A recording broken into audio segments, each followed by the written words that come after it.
Have you ever thought about hammocks? Not just string, not just twine, but a piece of material that supports your back with trees as your pillars? Have you ever thought about trees? Not just wood, not just bark, but the only way for us to breathe? Have you ever thought about dirt? That stuff on the ground. What is dirt? And how many have pissed or died where you sit or stand? Have you ever thought about ham? Not just pig, not just lunch, but a giant thing for us to gather around and put pineapple on. Have you ever thought about coconuts? Not just shell, not just tree, but the only living organism that can turn salt water into a delightful beverage. Have you ever thought about water? Not just fuel, not just life, but the translucent substance in which the aliens dropped down millenniums ago to start life as we know it and release their Jones. Have you ever thought about mushrooms?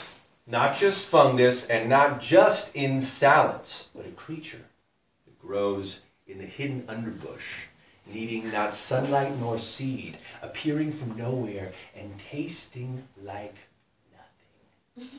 nothing. Have you ever thought about nothing? Not just silence, not just space, but the only true form of purity. Have you ever thought about purity and how the quest for purity is the only thing that can destroy us all? Have you ever thought about the devil?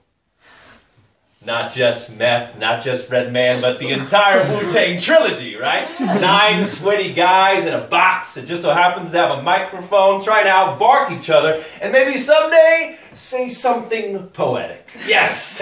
Thank you. Obrigado. Arigato. Dankeschön. Sheshe. Sylvain. Merci.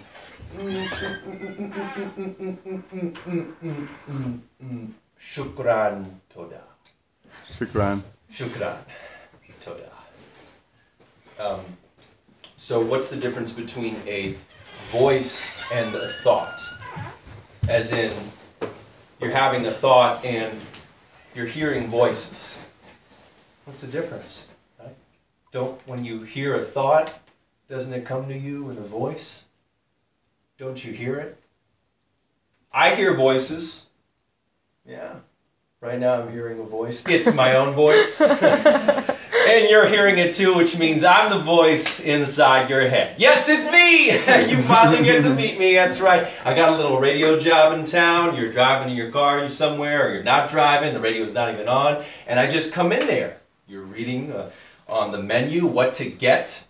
You don't know what you're hungry for? Chicken. And that's me. I'm in there. Or, where's this house again? I'm going to this thing. Take a left. That's me. I'm in there all the time. And I can't be in there all the time because you would lose your mind. Yes. You would lose your mind very slowly and surely. And if you have bad thoughts, it's not your fault. It's my fault. I'm in there. There's no evil out there. There's no evil. It's just me having a little... What's that? What? Kill them all? Oh, kill them with kindness. Yes, yes, thank you. Okay, I'll see you later. Okay, yeah, see you soon.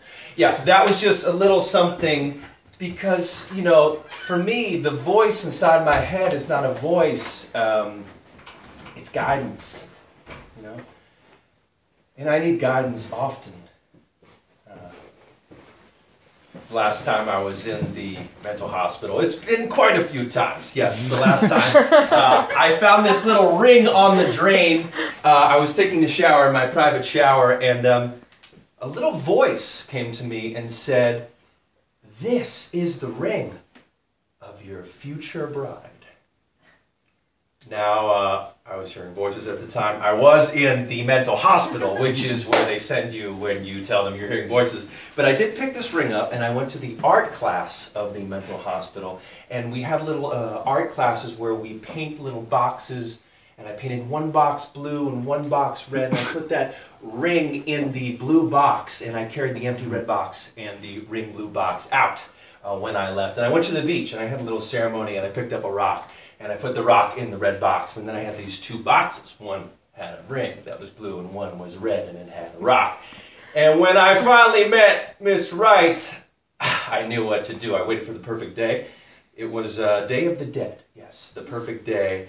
I was out there on the balcony, and the sun was setting, and she came out, and I said, "Sweetie," and I got box number red ready. Now, I've only proposed 3 times, and they happen to be to the same person. Yes, and I got down on one knee, and I said, "Sweetie, sweetie, will you be my rock?"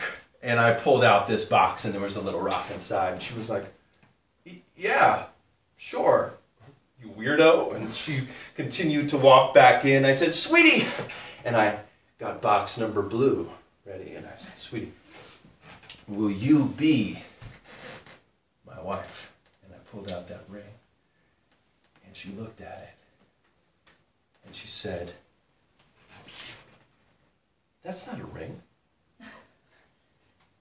And it's true. It was found on the little drain inside of a mental hospital. It was a little spoke that fell off of a bicycle. It was a little piece of metal that you wouldn't want to put on your finger.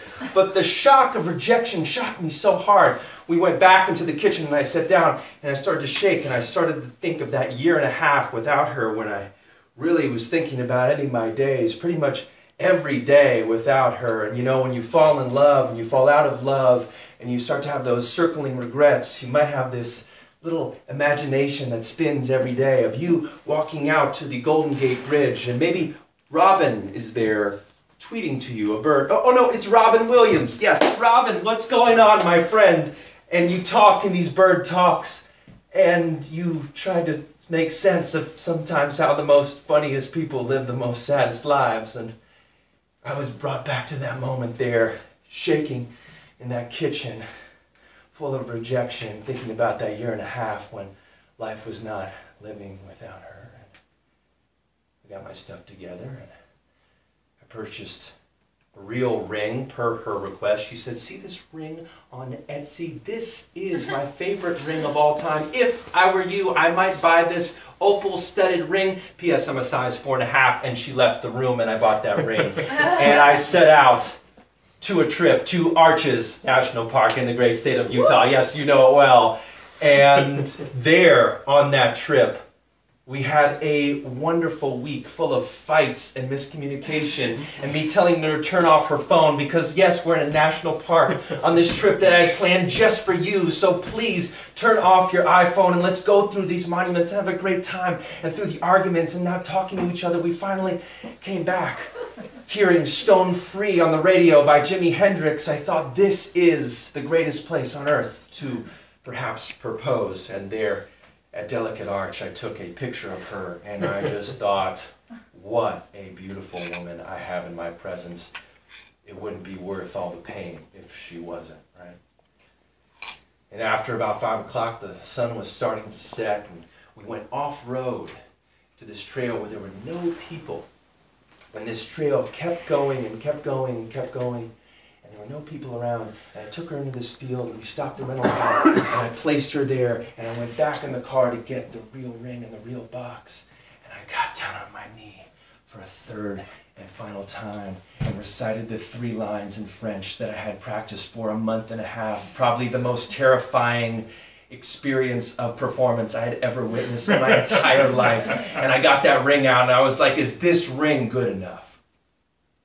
She said, "Yes, of course, I do, yes, I do, yes, yes, yes." And I gave her the ring. But you know what? At that point, it didn't matter.